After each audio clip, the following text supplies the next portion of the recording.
in the heart of Southampton's red light district. Scores of police sealed off Derby Road for several hours after a man barricaded himself into a house holding a young woman hostage with a machete. He said he'd consider ending the siege if he was allowed to talk to Coast to Coast. Christopher Peacock was there and sends this report. The siege began shortly after 11 o'clock this morning. A police officer had gone to 139 Derby Road to make an arrest. An argument broke out and the policeman was forced to withdraw. Derby Road was sealed off as the police surrounded the house. An Indian, Amar Singh, had barricaded himself inside. He was armed with a machete and was said to be holding his sister hostage. For 3 hours, the police attempted to talk to him through an open window. Several times, the man became so agitated he broke off talking and withdrew behind closed curtains. Friends of the family were questioned, and his mother was led away by the police. The ordeal had proved too much for her. But no attempt was made to ambush the house because the police had judged that overreaction might trigger the man's temper. Uppermost in their minds was the fact that he was armed and his sister was in the house with him. He's shown an array of 2 knives, but they weren't held in a threatening manner.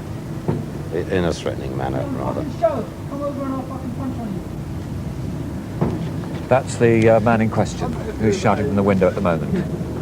That sounded like him. I didn't see his face. Have you been talking to him? Yes, I've spoken to him. How would you describe his mood? Up and down, mostly calm, but slow. You know, occasionally he does get a little bit upset. The breakthrough came when the man allowed a detective inspector and a community relations officer into the house. Police reinforcements were brought in. One of the conditions for ending the siege was made by Mr. Singh himself. He wanted to talk to Coast about the incident. He claimed he'd been wrongly accused of theft, alleging another man was responsible. Now, the thing is, I made a complaint to the police, right, about him, the same bloke, right, getting another bloke to write Packy on there, right? I got a letter, right, you can't come in, I can't show you from here, right? I got a letter which was posted through right? And he picked it up, I didn't pick it up, right? And it says, look, I'll read you the words. Something I don't want to read on there, right? Yep. It says, Packy, gonna get your windows broken and sprayed, right?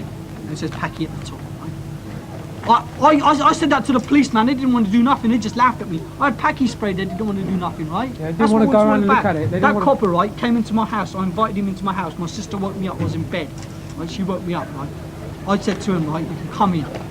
If my mum wouldn't let him in, I let him in. He wanted to arrest me for doing something I never done, right? That's what it started all about, right? So I told him to get out. Mr. Singh then went on to talk about the incident involving the police arrest. Look, I threatened 2 coppers, right? Coming into my property, right? Now 2 more coppers went into my back garden, tried setting me up to get me, right? One shut the window when I went out to confront them to get them out of my garden, right? Eventually they went out and they let me back here again, right? That's all I've got to say. At a press conference later at Portswood Police Station, Detective Inspector John Lawton paid tribute to Donald John, the community relations officer who helped him.